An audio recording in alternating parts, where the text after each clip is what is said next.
So I joined Pixel Painters from day one. Josh hired me as the first designer, and at the time I was living abroad doing a business as mission type of setup where I was working graphic design and then doing mission work in Greece. And it was the perfect opportunity for me to have steady income and to continue to work with churches while I was abroad.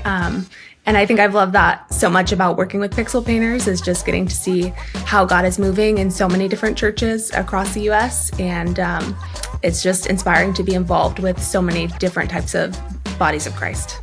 Yeah, it's hard to narrow it down to one after so many, but a few years ago, before I joined Pixel Painters, I was working full-time as a designer at a church, and they ended up becoming a client of ours. And while I was a designer at this church, I had rebranded their worship team.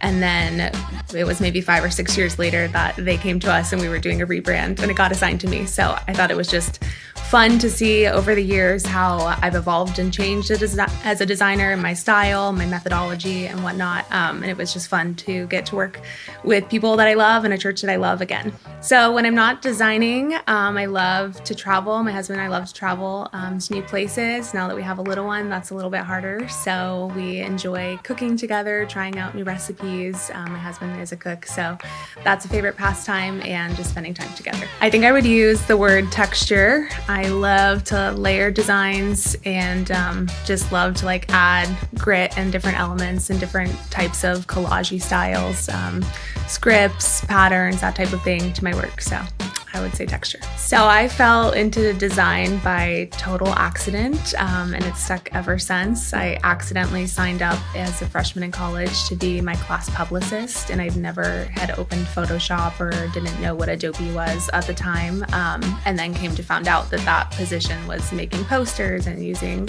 Adobe Creative Cloud. So I had to learn very quickly, and when I found that people liked my work, it just kind of stuck and have made a vocation out of it ever since.